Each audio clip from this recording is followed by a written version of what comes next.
Bienvenido a nuestro podcast. Nada que hacer.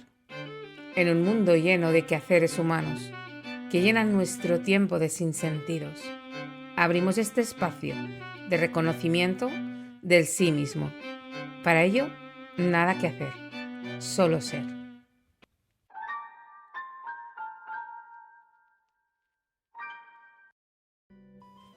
Queridos oyentes, terminamos el episodio anterior comentando acerca de lo que llamamos deseos lujuriosos y de que estos impulsos, a menudo irrefrenables, nos mantienen esclavizados aún sin darnos cuenta de ello, llevándonos a tomar acciones egoístas que generan lo que se conoce como karmas negativos, que después tendrán que experimentarse como alguna forma de sufrimiento o dolor. Entonces, para darle tratamiento a esta aglomeración de karma negativo, o como nos diría la Biblia, de frutos del árbol del conocimiento, cuando le queramos dar el tratamiento adecuado a la lujuriosa energía de los deseos, tendremos en cuenta siempre a los demás. E intentaremos por todos los medios que nuestro legítimo deseo de cumplir nuestros deseos no cause daños a ningún otro ser.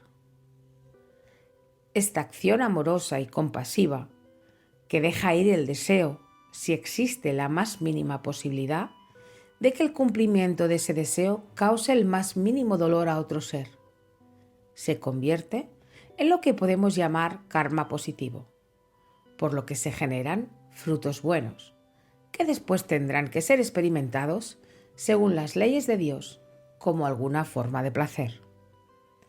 Vemos así que tanto la felicidad como el sufrimiento los hace el hombre, no Dios. Y está dentro del poder del hombre experimentar el placer y la felicidad, así como poner fin al dolor y al sufrimiento.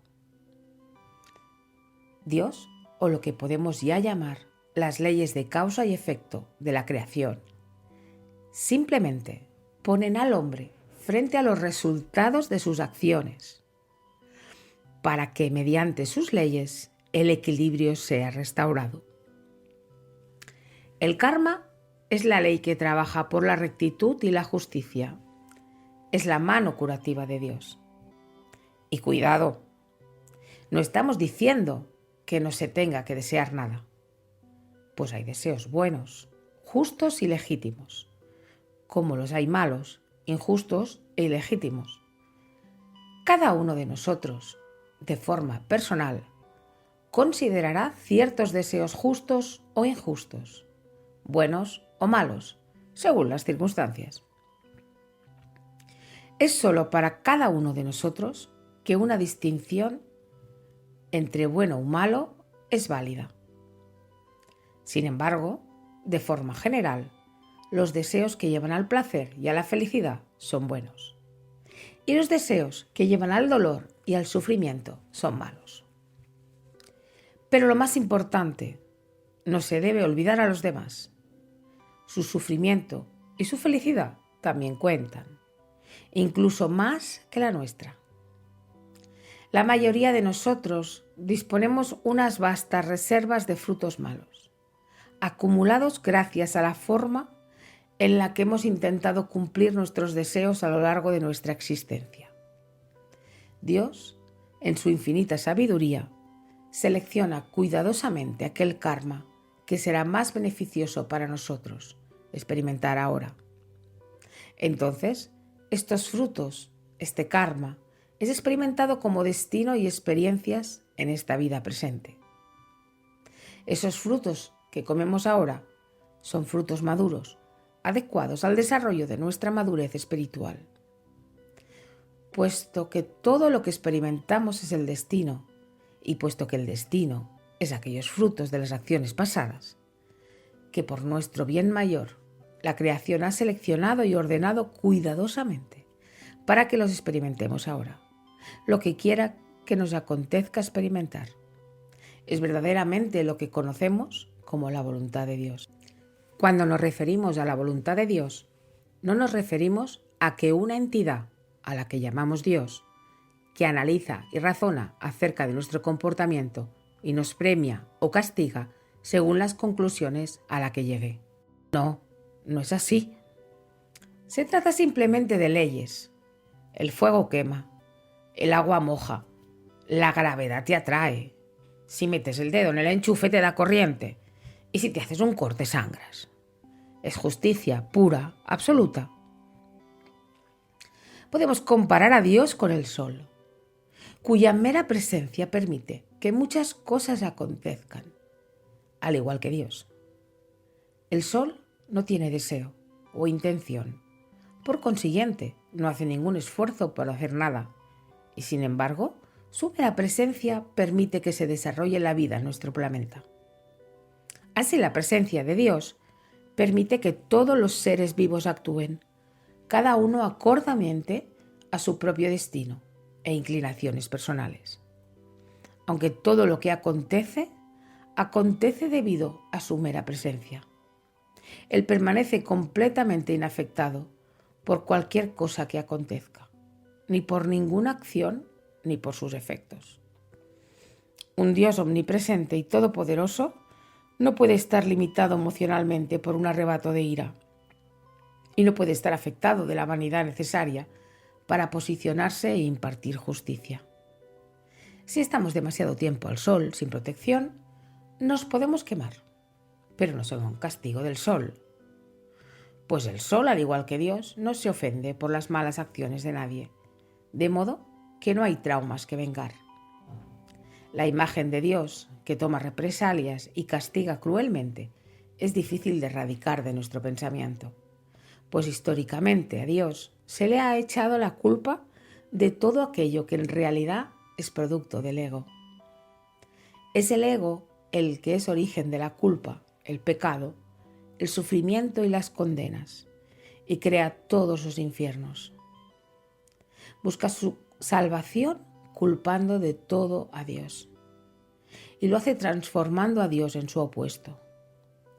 Dios no tiene intereses personales, ni reacciona ante nada. No se altera ni se ofende por cualquier impertinencia o falta de buen gusto. Dios no está limitado por conceptos, ideas, pensamientos o lenguajes.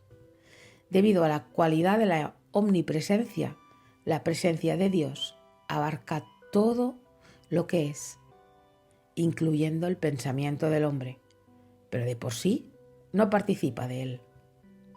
Dios no habla con nadie. De hecho, oír voces que provienen del cielo es, en el mejor de los casos, la interpretación de una experiencia interior que se ha proyectado sobre el mundo físico. El sonido es una vibración física y Dios es omnipresente dentro de lo físico. Aquello que es sin forma no manipula las ondas sonoras. Los seres que han alcanzado el estado de iluminación no relatan ninguna experiencia de estar conversando con o ser dirigidos verbalmente por Dios. De hecho, esto supondría una dualidad de Dios frente a la persona a la cual Dios está hablando. Y en realidad, el ser, Dios y la totalidad son uno y lo mismo. No hay separación entre el que habla y aquel al que habla. La única forma de sintonizar con Dios es mediante el conocimiento interior, sin palabras, en silencio. Continuaremos indagando en esto a lo largo de nuestro estudio. Sin embargo, no debemos cerrar este tema sin volver a incidir en que Dios no es un ente separado de nuestro sí mismo real. Su separación de nosotros es real, solo en la visión limitada y distorsionada de la mente.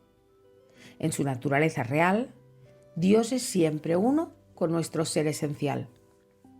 Así, para alcanzar el estado de autoconocimiento verdadero, en el que seamos totalmente conscientes de la presencia de Dios, no debemos seguir las indicaciones de nuestra mente pensante, pues ese estado nunca puede ser conocido por la mente finita, sino que solo puede ser experimentado cuando la mente pensante es destruida.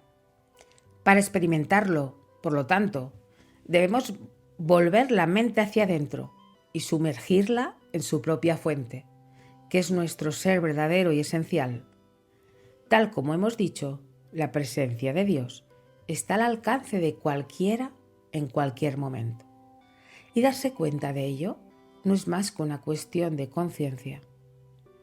De modo que cuando lo experimentemos como realmente es, descubriremos que Dios es nuestro sí mismo real y que como tal es la realidad absoluta. Terminaremos el episodio de hoy con un diálogo que Ramana Maharshi mantuvo con un devoto acerca de Dios. En este diálogo, el sabio de Arunachala deja perfectamente claro qué es y dónde se encuentra Dios. Dice así: el devoto plantea al sabio: Dios es descrito como manifiesto e inmanifiesto. Como manifiesto se dice que incluye el mundo como una parte de su ser. Si eso es así, nosotros, como parte de este mundo, tendríamos que conocerle fácilmente en la forma manifestada. Ramana responde: conózcase a usted mismo antes de tratar de decidir sobre la naturaleza de Dios y del mundo. Entonces, pregunta el devoto, ¿conocerme a mí mismo implica conocer a Dios? Sí, Dios está dentro de usted, responde Ramana. Así pues, continúa el devoto, ¿cuál es el obstáculo en la vía de conocerme a mí mismo o a Dios? Ramana responde: su mente errática y sus sendas pervertidas. ¿Es Dios personal?, indaga el devoto. Y Ramana responde: sí, Él siempre es la primera persona, el yo, siempre permanente ante usted. Debido a que usted da precedencia a las cosas mundanas, Dios parece haber precedido al trasfondo.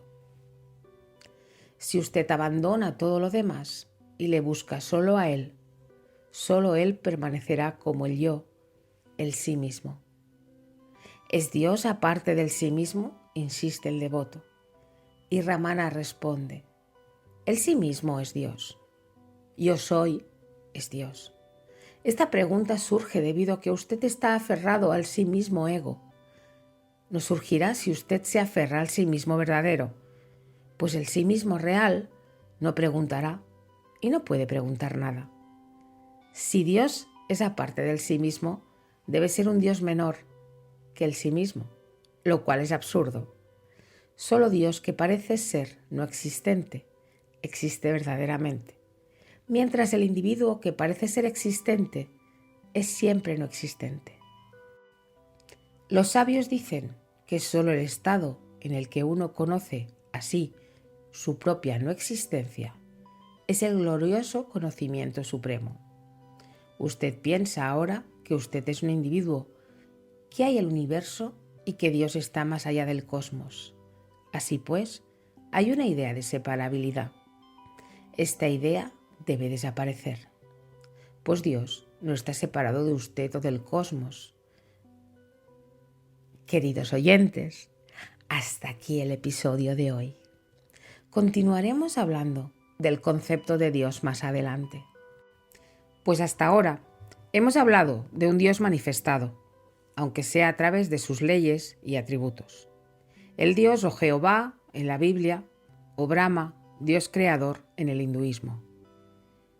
Pero más escondido está aquello de lo cual surge el Dios manifestador, lo que se conoce como Ein Sof o infinito en la Biblia, y Brahman, lo absoluto, la realidad no dual en el hinduismo.